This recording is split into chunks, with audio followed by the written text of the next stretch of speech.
You think fear protects you. I'm 75 years old, and I can tell you, it doesn't. Fear doesn't save you from pain. It guarantees it. Everything you've been told about playing it safe is backwards. Society taught us to avoid risk, to protect ourselves, to wait for the right moment. I followed that advice for 50 years, and now I sit here in this quiet house with more regrets than I have years left to fix them. I didn't fail because I tried and lost. I failed because I never tried at all. The world convinces you that fear is wisdom, that hesitation is prudence, that waiting is responsible. It's not. It's theft. And by the time you realize what's been stolen, the store is closed. I'm not here to impress you. I'm here because I'm running out of time. And you're not yet, but you will be. Faster than you think. Before I tell you what I lost, I need you to understand something. I had a good life on paper, steady job, nice home. I wasn't homeless. I wasn't desperate. I was just absent. And that's the cruelest part. You can lose your entire life while it looks like you're living it. I'm speaking to you today because I made a promise to myself 6 months ago, sitting in a doctor's office with test results I wasn't ready for. The promise wasn't to live differently. It was too late for that. The promise was to tell the truth, not my accomplishments, not my resume, the truth. The truth is that I spent most of my life saying no to the things I wanted and yes to the things I feared losing. I said no to opportunities because I might fail. I said no to relationships because I might get hurt. I said no to dreams because people might laugh. And now I'm 75 and nobody's laughing. They're not paying attention at all. You think you have time. That's what I thought. I'll do it next year, after this project, after I save more money, after the kids are older, after I'm more prepared. The goalposts kept moving, and I kept believing they wouldn't. If you're watching this and you feel something stir, even just a little discomfort, I'm asking you to stay.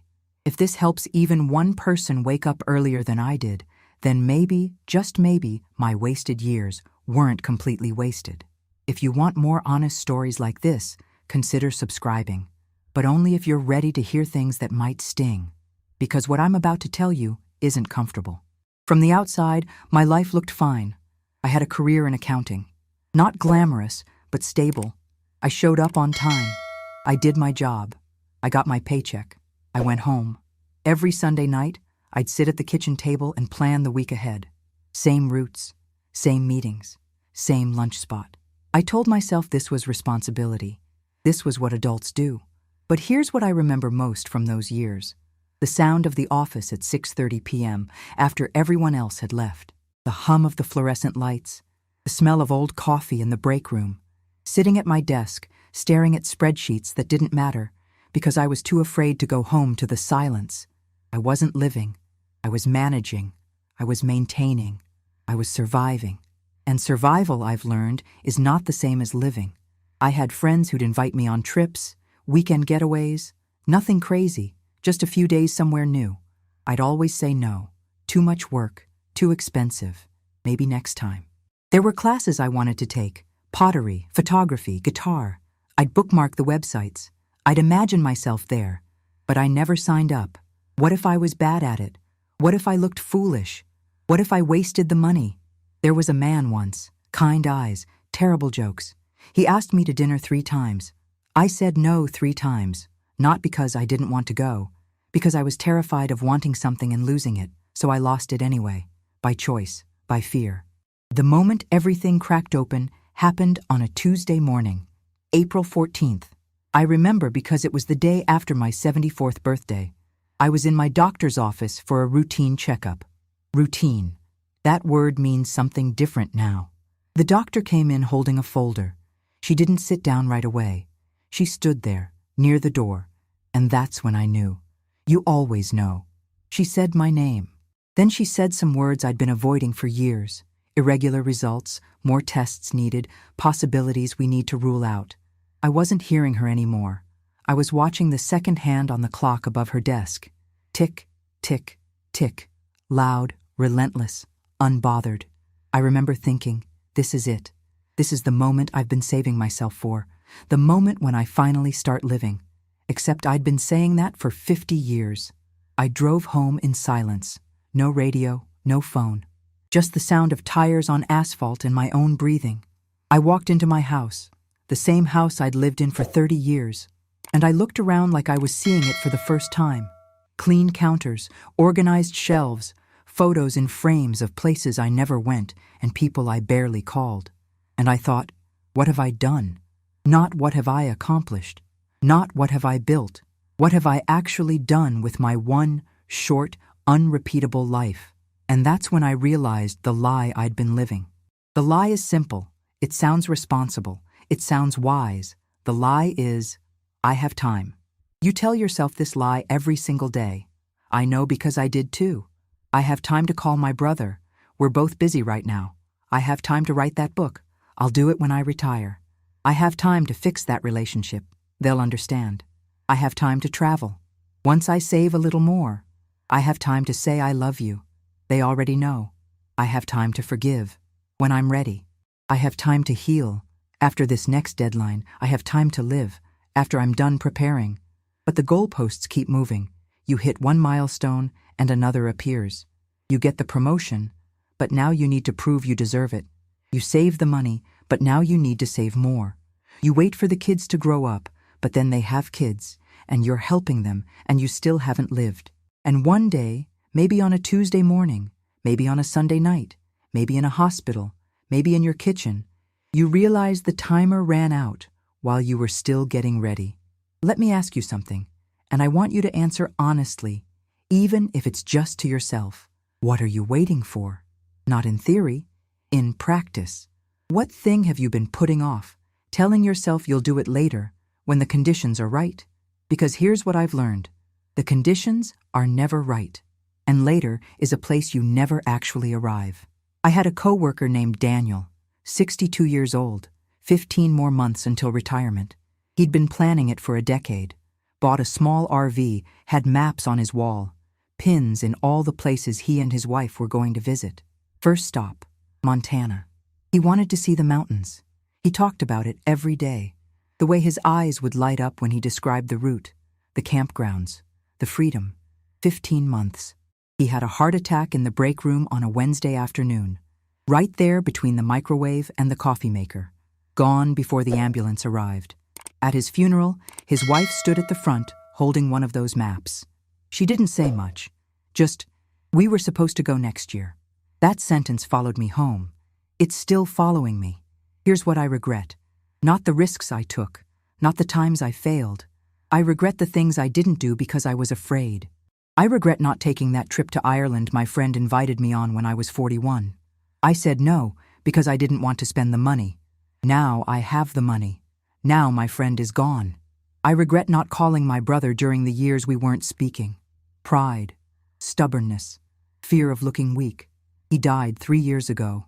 We never fixed it. I regret not telling my father I loved him more often. I thought he knew. Maybe he did. But I should have said it. Out loud. More than once. I regret not learning to paint. I always wanted to. I'd stand in art supply stores and touch the brushes and tell myself I wasn't creative enough, wasn't talented enough. Now my hands shake too much to hold a brush steady, and I'll never know what I could have made. I regret not kissing that man with the kind eyes and terrible jokes. Not once, not ever. I was afraid of being hurt, so I hurt myself instead. 50 years later, I still wonder what might have been. I regret working late so many nights when I could have been home.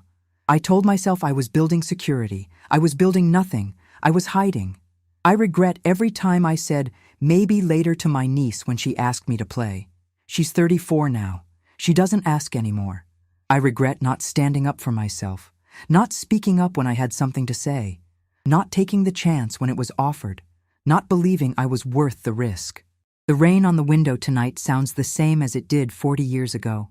But I'm not the same. I'm older. I'm tired, and I'm out of chances to go back and choose differently.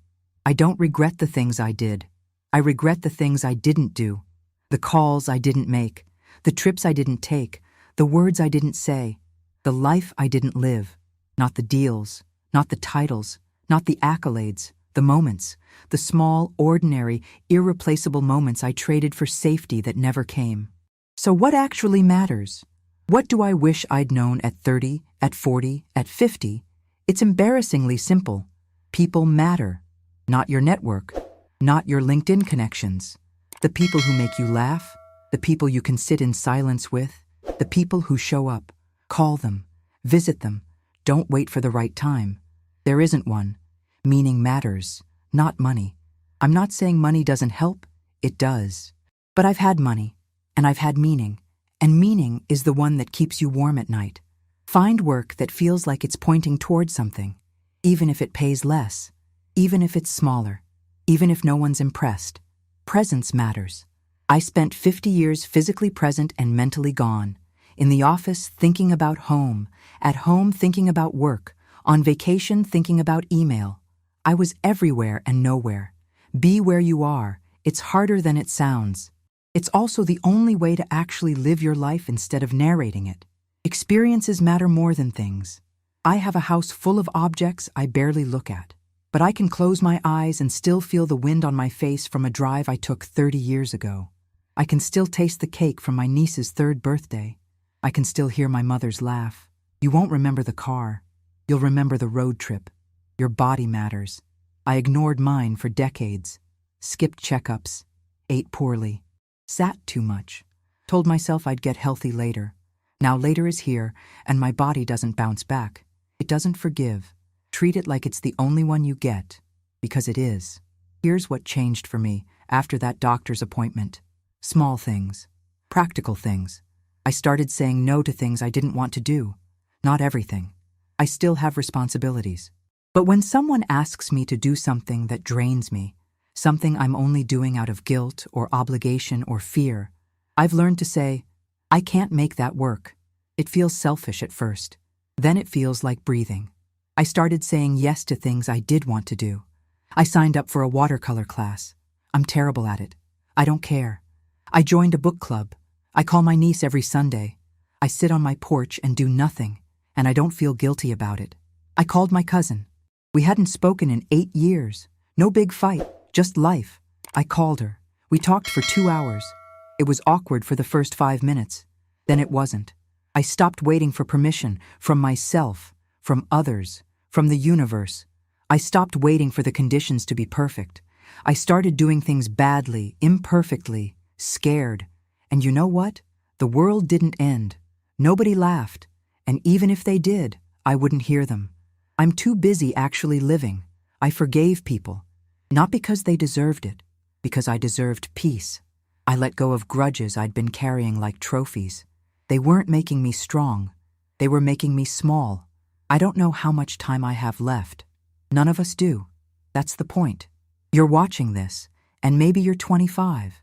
Maybe you're 50. Maybe you're 70 like me. It doesn't matter. You still have time. Not unlimited time, but time. The question is, what are you going to do with it? Are you going to keep waiting? Keep preparing? Keep telling yourself you'll start living when conditions are perfect? Or are you going to make the call? Take the trip? Say the thing? Do the scary thing that might not work out, but might be the best decision you ever make? I can't go back, but you can go forward.